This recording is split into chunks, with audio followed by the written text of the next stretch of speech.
اعوذ باللہ من الشیطان الرجیم بسم اللہ الرحمن الرحیم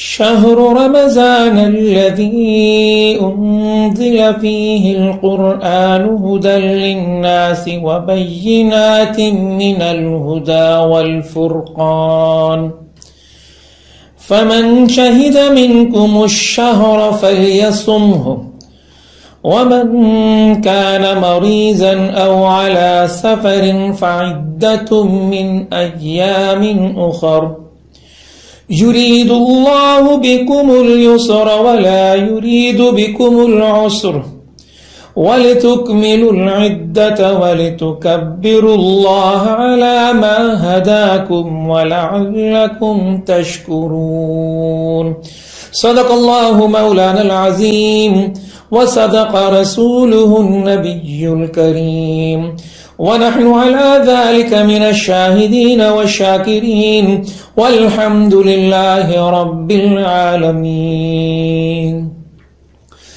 سورہ بقرہ کی آیت نمبر 185 آپ کے سامنے تلاوت کی گئی کہ شہر رمضان الذی انزل فیہ القرآن ھدی للناس وبینات من الھدی، کہ یہ جو روزے آپ پر فرض کیے گئے ہیں ان کے لیے رمضان المبارک کے مہینے کا انتخاب کیا گیا، اور اس لیے انتخاب کیا گیا ہے کہ انزل فیہ القرآن، کہ اس کے اندر قرآن پاک نازل ہوا، یعنی کہ رمضان المبارک کا مہینہ تقویٰ کے حصول کا مہینہ۔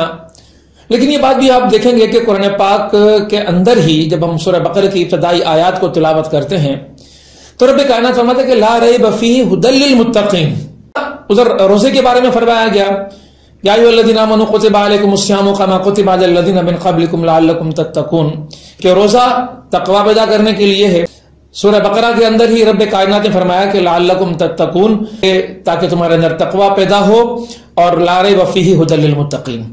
تو رمضان کا روزہ بھی تقویٰ کے حصول کے لیے ہے، اور قرآن پاک وہ بھی ہدایت دے گا تو ان کو دے گا کہ جن کے اندر تقویٰ کی صفت پائی جائے گی۔ تو قرآن اس تقویٰ کے حصول کے متلاشی لوگ ہدایت کا ذریعہ بن جاتا ہے۔ اب یہاں پر ایک بات اور بھی دیکھنے کی، وہ بات یہ ہے کہ اللہ تبارک و تعالیٰ نے انسان کو ہدایت کے لیے پیغمبر عطا کیا، اللہ رب العالمین نے انسان کی ہدایت کے لیے صحیفے نازل کیے، قرآن نازل کیا، الہامی تعلیمات کا انتظام کیا۔ لیکن یہ تمام تر چیزیں اپنی جگہ پر، سب سے پہلے تو یہ کہ انسان کو اس قابل بنایا کہ انسان کے اندر اللہ رب العالمین نے عقل رکھی اور شعور رکھا اور علم حاصل کرنے کی صلاحیت عطا فرمائی۔ اگر یہ انسان کے اندر نہ ہوتی، یعنی کہ اس کو میں عقل کا نام دوں کہ وہ اگر عقل انسان کے اندر نہ ہوتی تو اس عقل کے بغیر تو انسان قرآن پاک کو سمجھ نہیں سکتا تھا۔ تو معلوم یہ ہوا کہ قرآن پاک کو سمجھنے کے لیے بھی عقل کی ضرورت، تو عقل ایک بہت بڑی نعمت، لیکن اس عقل سے بھی بڑھ کر جو نعمت ہے وہ قرآن پاک کی نعمت ہے، اللہ تعالیٰ کی ہدایت کی نعمت ہے، اللہ رب العالمین کی وحی کی نعمت ہے، اور الہامی تعلیم کی نعمت ہے۔ یہاں پر ہو سکتا ہے کہ کوئی اختلاف کرے، کوئی یہ کہے کہ عقل سے بڑھ کے اور چیز کیا ہو سکتی ہے، جیسے کہ آج کل کے لوگ کہتے ہیں۔ اسی عقل کی بنیاد کے پر لوگوں نے پھر سائنسی علوم ایجاد کیے۔ اب انسان جب سائنس کے علوم کے میدان میں آگے بڑھتا ہے تو پھر انسان یہ دعویٰ کرتا ہے کہ جس چیز کو سائنس ثابت کرے وہ مان لی جائے، اور جس چیز کو سائنس رد کرے اس کو چھوڑ دیا جائے۔ حالانکہ اہل ایمان تو یہ بات کہتے ہیں کہ سائنس تو انسانی عقل کی پیداوار ہے، کہ انسان نے اپنے عقل کو استعمال کیا، وہ عقل کے جو اس کو اللہ رب العالمین نے دی، اور اس اللہ رب العالمین کی دی ہوئی عقل کے ذریعے سے اس نے سائنسی ایجادات کی، تو سائنسی ایجادات خدا نہیں بن گئی۔ خدا کی جو اپنی تعلیمات ہیں، الہامی تعلیمات ہیں، وہ اپنی جگہ پر ہیں۔ تو اللہ رب العالمین کی جو یہ ہدایت ہے وہ انسان کی عقل سے بڑھ کر نعمت ہے انسان کے لیے۔ اس کو اگر ثابت کرنا چاہوں تو ثابت اس طرح کیا جا سکتا ہے کہ اسی دنیا کے اندر، اسی اسلام کے ماننے والوں کے اندر ایک ایسا فرقہ پیدا ہو گیا جس کو کرامتی فرقہ کہتے ہیں۔ عبید اللہ بن قیروان اس کے رہنما تھے، اور انہوں نے اپنے ماننے والوں کو مختلف قسم کی تعلیمات دی۔ ان تعلیمات کے اندر ایک عجیب و غریب بات بھی نظر آئی۔ وہ تعلیم یہ تھی کہ وہ اپنے ماننے والوں کو اس بات کی ترغیب دیتا ہے کہ تم یہ کیا کرتے ہو کہ جب تمہیں اپنے جیون ساتھی کا انتخاب کرنا ہوتا ہے تو تم خلاف عقل فیصلہ کرتے ہو۔ اور خلاف عقل فیصلہ کس طرح کرتے ہو کہ ایک عورت جو تمہارے گھر میں تمہارے ساتھ پلی بڑھی جوان ہوئی، اس کو چھوڑ کے، یعنی کہ تمہاری ہمشیرہ، تمہاری بہن جو تمہارے مزاج کو سمجھتی ہے، جو تمہاری ضروریات، جو تمہاری جسمانی ضروریات ہیں، تمہارا کھانا، تمہارا پینا، تمہارے کپڑے استری وغیرہ کرنا دھونا، وہ پہلے تمہارے ماں کے ساتھ مل کے کرتی رہی، لیکن جب انتخاب کا وقت آتا ہے اپنے جیون ساتھی کا تو تم اس کو چھوڑ کے اور باہر سے ایک عورت کو لے کر آ جاتے ہو جو تمہارے مزاج سے اتنا واقف نہیں ہے، جو تمہاری طبیعتوں سے اتنا واقف نہیں ہے۔ وہ ترغیب دے رہا ہے عقل کی بنیاد پر اپنے ماننے والوں کو کہ تمہارے لیے عقل کی بنیاد پر یہ زیادہ بہتر فیصلہ ہے کہ تم اپنی بہن سے شادی کر لو. اب انسان اگر عقل کا غلام بن جائے تو پھر ان کی باتیں ماننا شروع کر دے. اور اس دور میں بھی دیکھیں گے جب یہ قرآن پاک نازل ہوا تو ایک عقل کی دلیل کی بنیاد پر ہی کفاران مکہ مشرکین مکہ یہ کہا کرتے تھے کہ یہ جو بیٹی پیدا ہوتی ہے یہ تو ذمہ داری بن جاتی ہے, اس کی حفاظت کرنی پڑتی ہے, اس کی ضرورتوں کا خیال کرنا پڑتا ہے. بیٹا ہوتا ہے تو وہ تو ہماری حفاظت کا ذریعہ بن جاتا ہے, وہ تو ہمارے حق میں تلوار اٹھاتا ہے اور ہمیں اس کی بقا کے لیے تلوار اٹھانی پڑتی ہے, اس کو بچانے کے لیے تلوار اٹھانی پڑتی ہے. تو بہتر یہ نہیں ہے کہ ہم اس کو پیدا ہوتے ہی دفن کر رہے ہیں اور یہ سلسلہ رکا تو نہیں. آج کل کے اس دور میں بھی یہی کچھ ہوتا ہے. بنگلہ دیش کے حوالے سے ایک ریسرچ چھپی اور اس ریسرچ کے اندر یہ بات آئی, ہندوستان کے بارے میں بھی اس کے اندر اشارے ملے ریسرچ کے اندر, کہ وہاں پر یہ جو آج کل الٹرا ساؤنڈ کے ذریعے سے حاملہ خواتین کے اوپر یہ مشین گھما کر یہ دیکھا جائے کہ اندر لڑکا یا لڑکی ہے, اور اگر لڑکی ہوتی ہے تو اس حمل کو ضائع کرا دیا جاتا ہے. خود پاکستان کے بارے میں جو عدد و شمار ہیں کہ ہمیشہ سے آبادی کا ایک تناسب رہا. تناسب یہ رہا کہ مردوں کی تعداد زیادہ اور عورتوں کی تعداد کم, لیکن اب یہ بیلنس بگڑ گیا ہے پاکستان کے اندر بھی. اب عورتیں 48% کی, مرد 52% ہو گئے. تو عورتوں کی جو کمی معاشرے میں باقی ہوئی ہے پاکستانی معاشروں کے اندر, اسلامی معاشرے کے اندر, اس کے پیچھے بھی یہ بات کہی جا رہی ہے کہ یہاں پر بھی عورت کو پیدا ہونے ہی نہیں دیا جا رہا. تو یہ جو عقل کی بات کرنے والے ہیں, یہ عقل کی باتوں پر اس طرح آگے چلیں گے تو یہ معاملہ تو بڑا خراب ہو جاتا ہے. خود یورپ کے اندر یہ تعلیمات چھپتی ہیں کہ یہ جو انسان جنسی تسکین چاہتا ہے, اس کے لیے یہ جو رشتوں کا جو انسانوں نے معیار بنا رکھے ہیں دنیا کے اندر, یہ کیوں معیارات بنا رکھے ہیں؟ عورت ہوتی ہے, خواہ بہن ہو خواہ ماں ہو, اور وہاں پر تو فیملی کرپشن کے نام سے بڑی مشہور ہو چکی ہے باتیں بھی. تو اس طرح جب یہ عقل کے پیچھے لوگ چلتے ہیں تو یہ حیا, ادب اور اخلاق اور معاشرت, یہ سارے اصول پامال کر جاتے ہیں. عقل کو لگام دیتی ہے وہی, وہ اس کو راستہ بتاتی ہے. حیرت انگیز بات یہ ہے کہ انسائکلوپیڈیا برٹینیکا کے اندر انسان سوچ کر حیران ہو جاتا ہے کہ لکھنے والا کوئی معمولی انسان تو نہیں ہوگا. وہاں پر ایٹم بم کی تاریخ کیا لکھی ہوئی ہے کہ وہ تخلیق کہ جس کے نتیجے میں لاکھوں لوگوں کی جانیں بچائی گئی. یعنی کہ ان کا دلیل یہ ہے کہ اگر یہ نہ بنتا تو ہو سکتا ہے کہ اس سے زیادہ لوگ مرتے.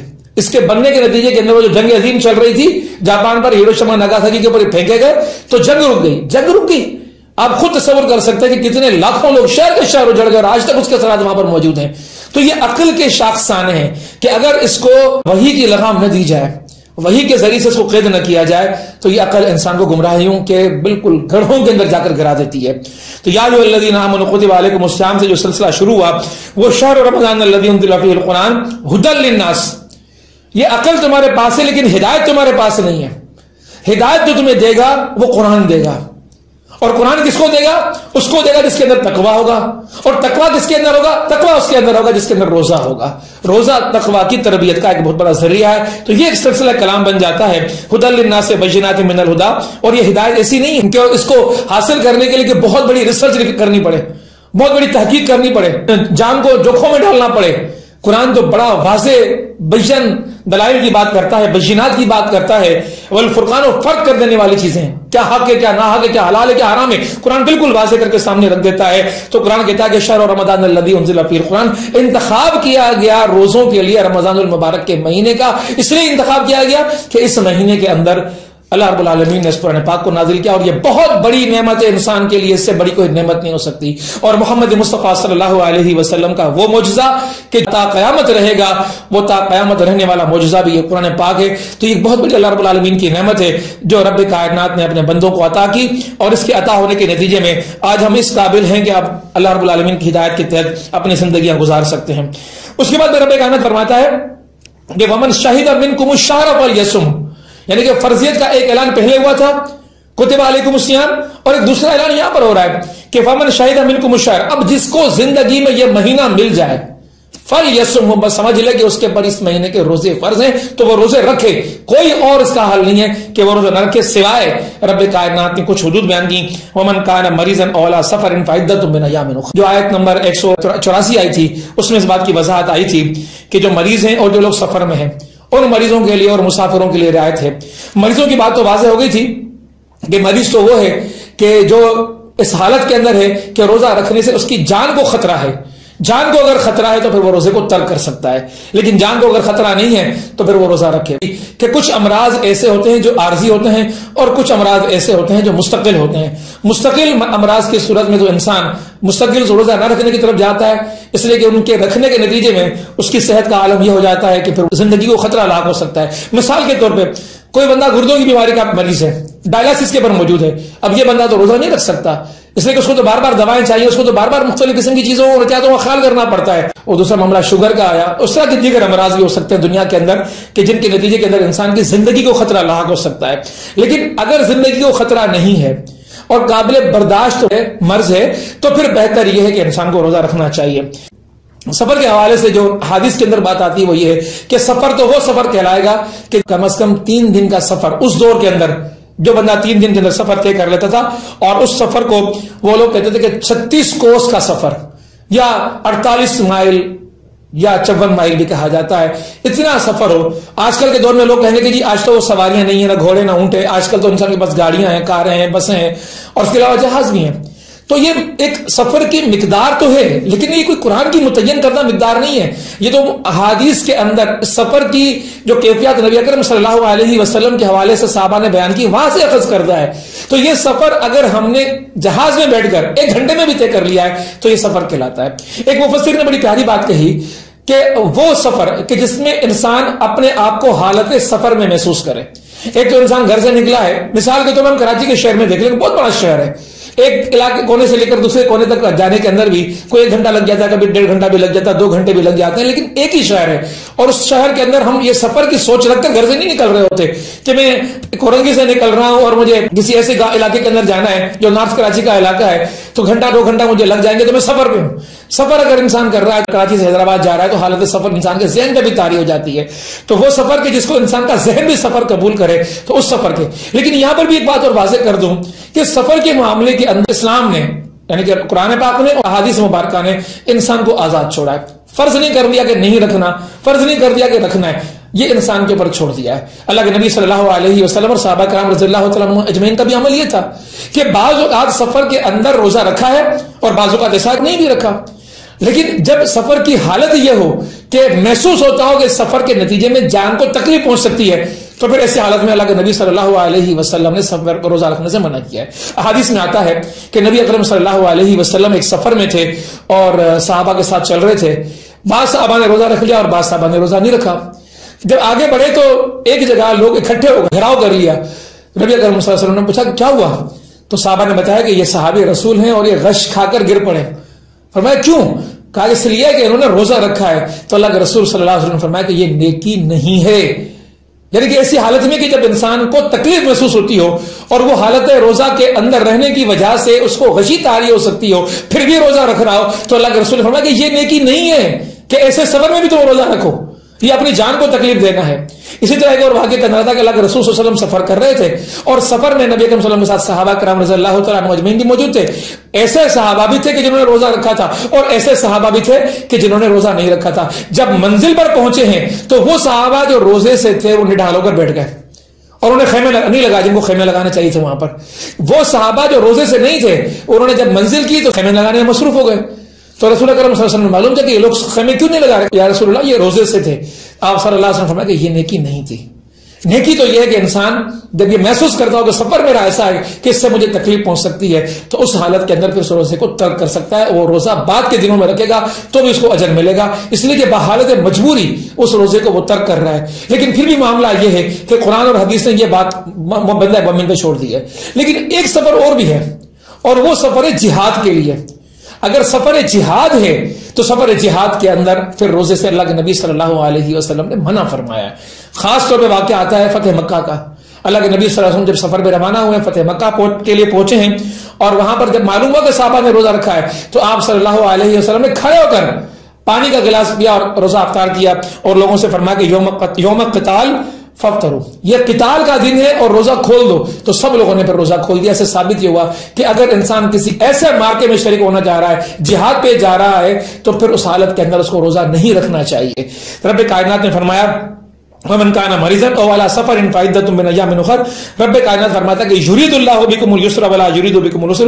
اللہ رب العالمین تو وہ ہستی ہے کہ جو تمہارے لیے آسانی چاہتا ہے، وہ تمہارے لیے مشکل پسند نہیں کرتا. اور دیکھیں کتنی بڑی آسانی ہے رب کائنات کی طرف سے. پہلی آسانی یہ کہ اللہ رب العالمین کی طرف سے جو روزہ مقرر کیا گیا وہ ایسے حالات کے اندر مقرر کیا گیا کہ چاند کی تاریخوں سے، کہ موسم بدلتے رہیں گے، کبھی آپ کے اوپر روزے سردیوں میں آئیں گے، کبھی روزے گرمیوں کے اندر آئیں گے. پھر حالت یہ ہو گئی کہ اللہ تبارک و تعالیٰ کی طرف سے جو روزہ فرض کیا گیا تو اس فرضیت کے اندر حالت سفر کو اور مرض کو، ان دونوں صورتوں کو مد نظر رکھتے ہوئے بندے کو رعایت دی گئی کہ اگر آپ یہ سمجھتے ہو کہ اس روزے کے رکھنے کے نتیجے کے اندر آپ کو تکلیف پہنچ سکتی ہے تو اللہ کی طرف سے آپ کو سہولت دی گئی ہے کہ آپ اس روزے کو ترک کر سکتے ہو، چھوڑ سکتے ہو، اور جب اچھی حالت میں آ جاؤ، بہتر حالت میں آ جاؤ تو پھر آپ کو آ کر وہ روزے رکھنے.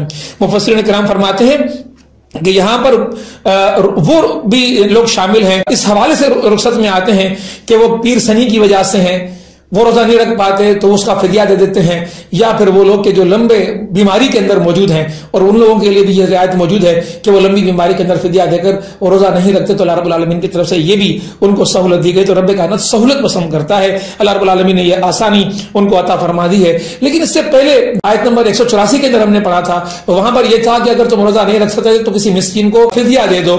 تو یہ مسکین کو فدیہ دینا، یہاں پر انسانوں کے ذہنوں کے اندر، ایمان والوں کے ذہنوں کے اندر یہ بات پیدا ہو گئی تھی کہ شاید یہ بدل ہے روزے کا کہ بھلے انسان صحت مند بھی ہو، روزہ نہ رکھے، کسی کو فدیہ دے دے تو یہ اس کا روزہ ہو جاتا ہے. پہلے احکامات کے اندر لوگ کہتے تھے کس طرح ہے، تو ثابت ہے کہ پہلے احکامات میں بھی ایسا نہیں تھا اور بعد کے احکامات میں بھی ایسا نہیں تھا. یہ رعایت اگر ہے تو مجبوروں کے لیے ہے، بیماروں کے لیے یا پھر ان کے لیے جو مسافر ہیں، اس کے علاوہ کسی کے لیے رعایت نہیں ہے. بولے تکملوا العدۃ ولتکبروا اللہ، یہ جب مدت تم پوری کر لو، ولتکبروا اللہ، تو پھر اللہ کی کبریائی بیان کرو، اللہ رب العالمین کی کبریائی کا اعلان کرو، اللہ رب العالمین کی بڑائی کا اعلان کرو.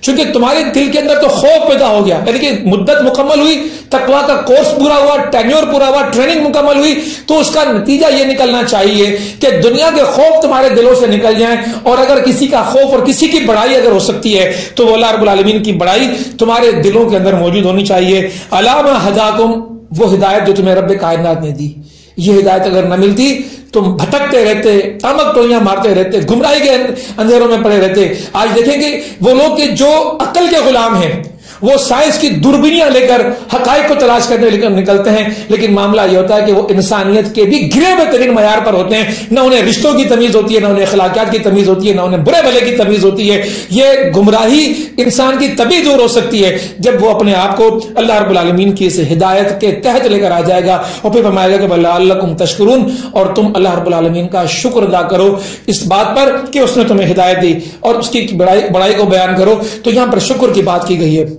شکر کا معاملہ انسان کے لیے بڑا اہم ہے کہ وہ دل جو اللہ رب العالمین کا شکر گزار ہوگا وہ رب کائنات کی بارگاہ میں جھکے گا بھی صحیح.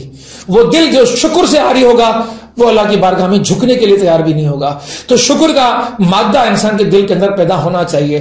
پھر رب کائنات کا بڑا وعدہ ہے کہ لئن شکرتم لازیدنکم، اگر تم شکر ادا کرو گے تو میں تمہیں بڑھا کر دوں گا. اگر ہدایت کے اوپر شکر کرو گے تو ہدایت بڑھ کر ملے گی. اللہ کی کبریائی کو تم بیان کرنے زیادہ لگ جاؤ گے، زندگی کی گمراہیوں سے نکلنے کے لیے تمہارے لیے راستے کھلنا شروع ہو جائیں گے. اور یہ جو بڑھا کر رب کائنات دے گا، لئن شکرتم لازیدنکم، زندگی کے ہر معاملے کے اندر جہاں جہاں تم نے شکر کیا وہاں وہاں تمہارے لیے برکتیں نازل ہونا شروع ہو گئیں. اور پھر اللہ کے نبی صلی اللہ علیہ وسلم کی ایک حدیث بھی شکر کے حوالے سے ذہن میں رکھیے گا، بڑی اہم حدیث ہے. آپ صلی اللہ علیہ وسلم فرماتے ہیں کہ بندہ مومن اگر اپنی پیدائش کی گھڑی سے لے کر موت کی گھڑی تک سجدے کی حالت میں رہے تب بھی اللہ رب العالمین کا شکر ادا نہیں کر سکتا. اور حقیقت بھی یہ ہے کہ انسان شکر ادا نہیں کر سکتا، اس لیے کہ انسان اس دنیا کے اندر جو کچھ بھی لے کر آیا ہے ماں کے پیٹ سے، یا اس دنیا کے اندر جو کچھ بھی اس نے حاصل کیا ہے وہ سب کچھ اللہ رب العالمین کی عطا کردہ ہے. ماں کے پیٹ میں بھی نطفے کو یہ وجود دینے والا، انسانی وجود دینے والا وہ اللہ رب العالمین ہے. اور ماں کے پیٹ سے جب انسان باہر نکلتا ہے تو اس کے اعضاء و جوارح جو کچھ کام کرتے یہ سارے کے سارے اللہ رب العالمین کے حکم سے کام کرتے. اگر اللہ رب العالمین کا حکم نہ ہوتا تو انسان کی عقل، یہ ہم دیکھتے ہیں دنیا کے اندر بہت سے لوگ ایسے موجود ہیں کہ جو ہماری طرح کے ہاتھ اور پاؤں رکھتے ہیں لیکن ان کی عقل نہیں ہے، وہ پاگل خانوں کے اندر پڑے رہتے ہیں. تو لئن شکرتم لازیدنکم، جتنا تم شکر کرو گے اللہ رب العالمین تمہیں اتنا بڑھا کر دے گا. وَلَئِن كَفَرْتُمْ إِنَّ عَذَابِي لَشَدِيدٌ, اگر تم کفر کرو گے اللہ رب العالمین تمہیں دے رہا ہے لیکن تم اس کا احسان نہیں مان رہے, اس کے سامنے جھک نہیں رہے, تو رب کائنات کا پھر عذاب ہے, اس عذاب کا انتظار کرو. اللہ تعالیٰ سے دعا کرتے ہیں اللہ رب العالمین اس رمضان المبارک کے مہینوں کے نتیجے کے اندر وہ جو روزہ ہم پر فرض کیا گیا, اس لیے فرض کیا گیا کہ ہمارے اندر تقویٰ پیدا ہو, اور تقویٰ ہی وہ چیز ہے